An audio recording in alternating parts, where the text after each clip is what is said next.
জামাতের একটা ভালো, সবাই সাপোর্ট করতেছে। ভাই সামনে তো জাতীয় নির্বাচন, আপনার চিন্তা ভাবনা কি? আপনি কাকে ভোট দিতে চাচ্ছেন? ভাই চিন্তায় ফালায় দিলা কাকে ভোট দেবো? আসলে আমরা তো আবেগের জাতি, তো বংশ পরম্পরার কথা যদি চিন্তা করি, আমার দাদার আমি সবসময় দেখছি মাঝে মধ্যে বলতো যে এরশাদের সময় ভালো ছিলাম বা এটা সেটা।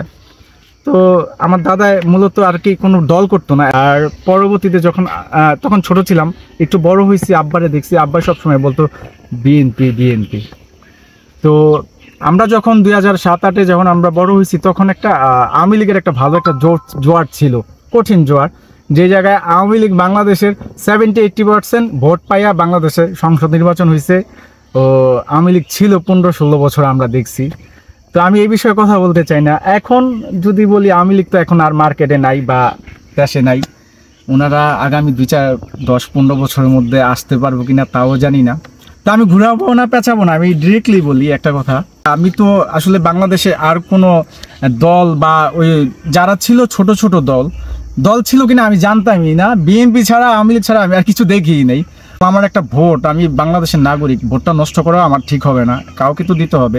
কিন্তু বিগত এই কয়দিনের দেশ নতুনভাবে স্বাধীন হওয়ার পরে আসলে বিএনপির কাজগুলা আমার ভালো লাগতেছে না। ওনারা যদি নিজেদের শুধরে আনতে পারে, যদি ওনাদের যে সম্মানটা ছিল মানুষের কাছে, ভালোবাসাটা ছিল, যদি ভালোবাসাটা আবার নতুন করে অর্জন করতে পারে, আমি বিএনপিকেই দিব। আর না হলে আমি এখন সামনে দেখা যায় যে জামাতের একটা ভালো, সবাই সাপোর্ট করতেছে। বাংলাদেশের 90% মানুষ আমি দেখতেছি, হ্যাঁ যারা নেতাকর্মী আছে, আওয়ামী লীগ বিএনপির একটা হিউজ পরিমাণ নেতাকর্মী মানুষ জনগণ আছে, তাদের প্রচুর নেতাকর্মী আছে। তো তাদের নেতাকর্মী বেশি দেখে এদের মানুষগুলো, শুধু নেতাকর্মীগুলো বেশি দেখা যায়, জনসমুদ্র হয়। বাট সাধারণ মানুষের দৃষ্টি, যেমন আমি সাধারণ দৃষ্টি থেকে যদি আপনারা একটু রিয়েলাইজ করেন, তাহলে দেখবেন যে জামাত যেইভাবে চুপ করে বসে রয়েছে, এইদিকেও নাই ওইদিকেও নাই, ঠিক আছে?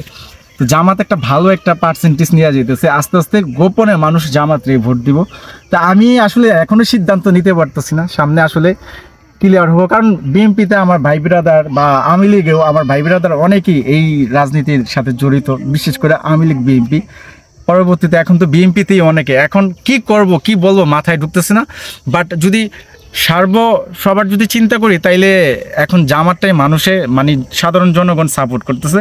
ও বলতেছে একটা বারের জন্য মহিলাদের তো দেখছি, এবার আমরা পুরুষদের যে কোনো একজনকে ভোট দেবো, যেটাতে ইসলামের শাসনগুলো থাকবো। ওই চিন্তা ভাবনা করে এখন সবাই বলতেছে ইসলামিক একটা দলকে আমরা আনতে চাই, ইসলামে একটা দলকে ভোট দিতে চাই। এখন আমরা তো জোয়ারে গাও বসাই, আমরা আর কয়টা দিন দেখি, সামনে আরও নির্বাচনের যেহেতু 1-1.5 বছর সময় আছে, দেখি জামাতে ইসলাম যদি ভালো কিছু দেখাইতে পারে ওনারাদের দেবো। আর যদি বিএনপি তাদের যে আগের সুনামটা যদি গুছিয়ে আনতে পারে, তাহলে বিএনপিকেই দেব। আমি এখনও সিদ্ধান্ত নিতে পারতেছি না, তাই সামনে দেখি কি হয়, তারপরে নিজের সিদ্ধান্তটা নিব, এই আর কি, আর কিছু না আর কি।